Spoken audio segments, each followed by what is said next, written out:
L'école catholique est une communauté d'apprentissage où on enseigne toutes les matières et où le climat relationnel, l'enseignement religieux et la pastorale scolaire reflètent et renforcent notre foi au Christ. Ce sont en fait les 4 champs de responsabilité de l'école catholique. Dans cette vidéo, je veux m'attarder surtout sur la pastorale scolaire, non pas seulement comme la tâche d'une personne désignée comme animatrice ou animateur, mais comme cadre de vie scolaire où on organise intentionnellement la vie de la communauté de l'école autour de domaines qui servent à approfondir, exprimer, célébrer et vivre la foi dans tous les contextes. Être une école catholique, c'est aussi être une école pastorale, où on profite des occasions qui se présentent au quotidien pour faire rayonner le Christ et témoigner de sa présence et de son amour pour nous.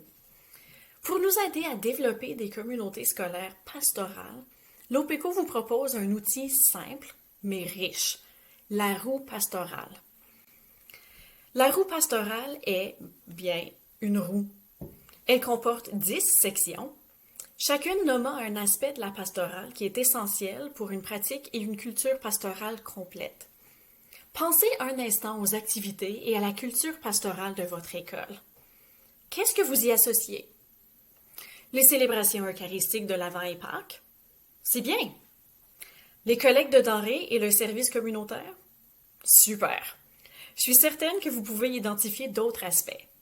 Cela dit, la culture pastorale implique un équilibre de plusieurs éléments. La roue pastorale vous en propose 10. Pensez à un bon repas équilibré. On a les protéines, les légumes et les fruits, les grains entiers, un verre d'eau et bien sûr un bon dessert. Bon, à part le dessert, si on enlève un de ces éléments, le repas n'est plus complet. C'est la même chose pour notre culture pastorale, qui est notre vie de foi à l'école. On a beau avoir nos messes de Noël et de Pâques. Si on n'a pas aussi des actions d'entraide, il nous manque une partie du repas. On peut bien avoir des cours d'enseignement religieux, mais si on ne prend pas le temps de prier ensemble, notre repas est incomplet. On peut aussi avoir des camps de leadership où on travaille sur notre connaissance de soi, notre confiance et nos capacités de témoignage de foi. Mais si on n'a jamais de moment où on peut explorer notre mission et ce que Dieu peut nous appeler à être et à faire dans notre vie, notre repas n'est pas équilibré.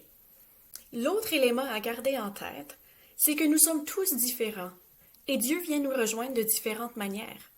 Comme nous avons tous des styles d'apprentissage différents, certains sont auditifs, d'autres visuels et d'autres kinesthétiques, différentes dimensions de la pastorale vont rejoindre différents élèves et membres du personnel de différentes façons. L'idée de l'équilibre vous permettra de rejoindre chaque personne dans sa dimension préférée, tout en lui offrant des occasions de développer d'autres aspects qu'elle n'a peut-être pas encore explorés. Pour cultiver une pastorale équilibrée dans votre école, je vous propose de visiter pastoral.opeco.ca. Ici, vous avez le site de la roue pastorale. Vous voyez ici à gauche, vous avez la roue avec ses 10 dimensions. Et quand je passe sur chacune des dimensions, elles se mettent en surbrillance. En cliquant sur une dimension, j'ai la description qui s'affiche du côté droit.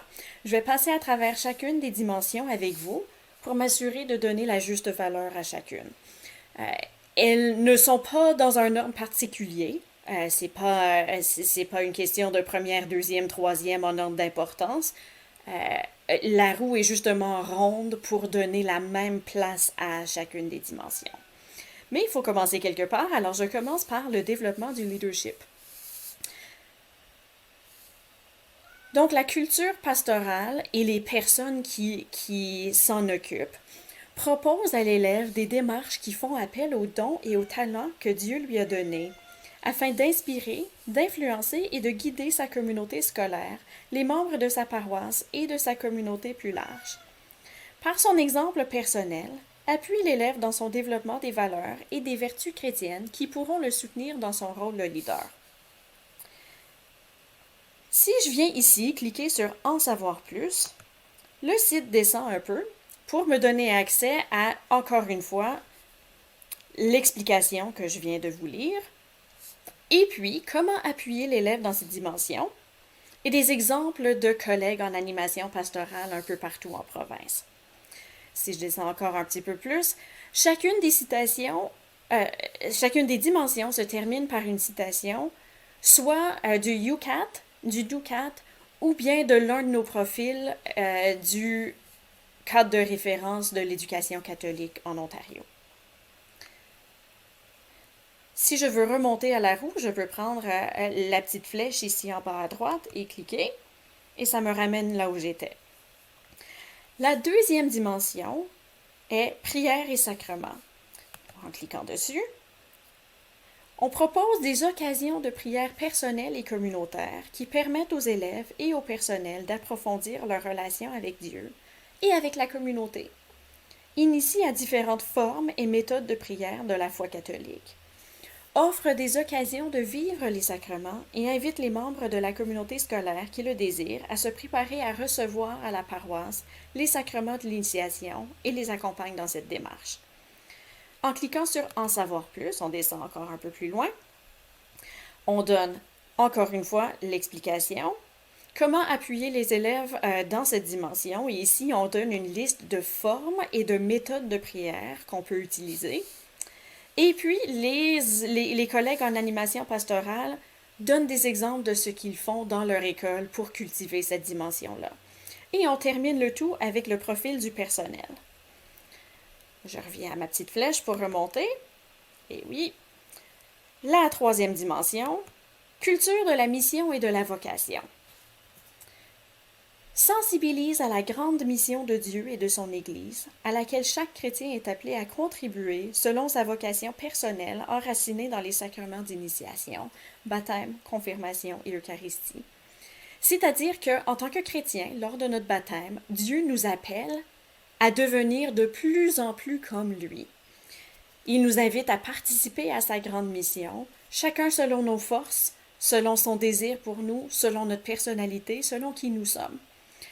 C'est ça notre mission et notre vocation. Et souvent, on doit mettre un peu de travail pour découvrir quel est cet appel qui nous habite. Mais chacun a son rôle à jouer. C'est une question de cultiver son rôle et sa place dans la communauté chrétienne et scolaire. Quatrième, écuménisme et dialogue interreligieux. On reconnaît la présence d'élèves d'une diversité de communautés chrétiennes et d'autres dénominations religieuses et encourage le dialogue entre tous. Amène les élèves à comprendre que c'est en connaissant notre propre identité de catholique que nous pouvons nous engager dans un vrai dialogue avec l'autre. Cinquième, nous avons engagement et témoignage.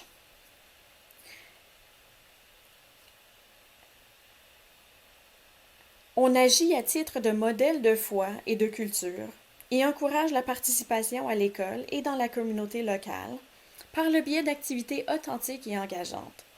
Participe à la mission catholique de l'école et du conseil scolaire. Tend la main à la communauté locale afin d'établir des ponts avec les paroisses et le diocèse. Suivante, évangélisation et catéchèse.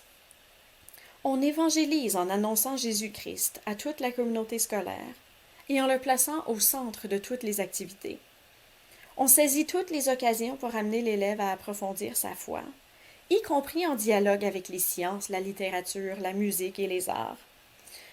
Offre la possibilité de créer et vivre la relation avec le Christ et développe les connaissances de la foi catholique. Justice et service.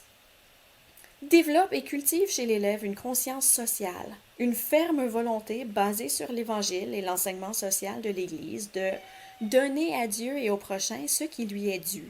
Une citation de saint Thomas d'Aquin. Organise des activités avec des partenaires communautaires pour la défense des droits humains authentiques, l'intégrité de la création et la promotion de la paix. Formation et ressourcement.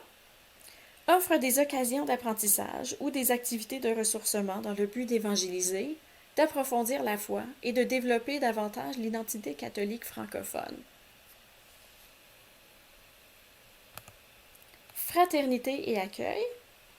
Créer un milieu de vie bienveillant fondé sur la foi et l'identité catholique francophone. Accueille l'autre fraternellement, et ce, en respectant ses différences et en l'engageant à développer un esprit de croissance enraciné dans l'amour de Jésus. Et finalement, la présence dans l'école.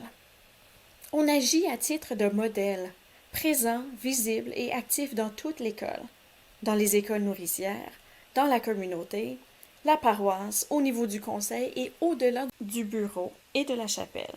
Se rend disponible en collaborant avec les élèves, le personnel de soutien et le personnel enseignant dans leurs milieux respectifs.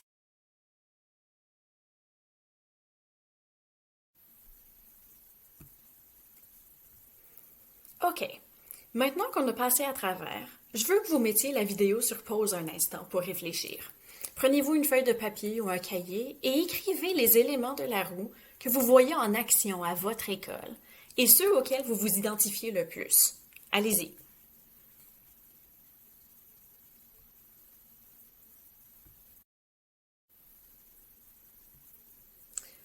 Maintenant, pensez à ce qui manque. Quels aspects ne sont pas présents et pourquoi? OK, pause encore.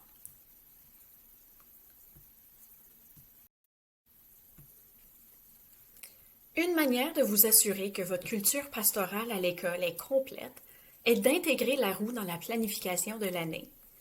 Si vous avez une personne responsable de l'animation pastorale, elle peut ajouter une colonne à sa planification annuelle pour noter à quelle dimension chaque activité et initiative va toucher.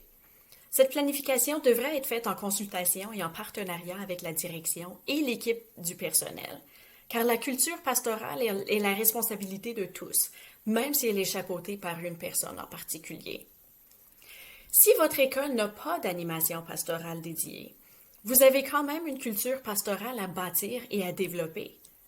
Dans ce cas, il revient au leadership de la direction de l'école de mettre en place une équipe pour planifier les activités, les initiatives et les liens pastoraux à mettre en œuvre.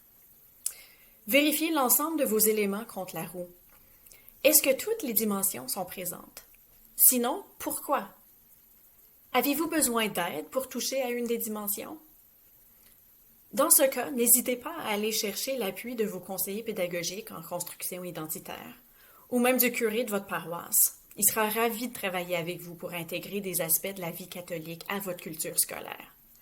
L'OPECO a aussi plein d'idées pour vous appuyer.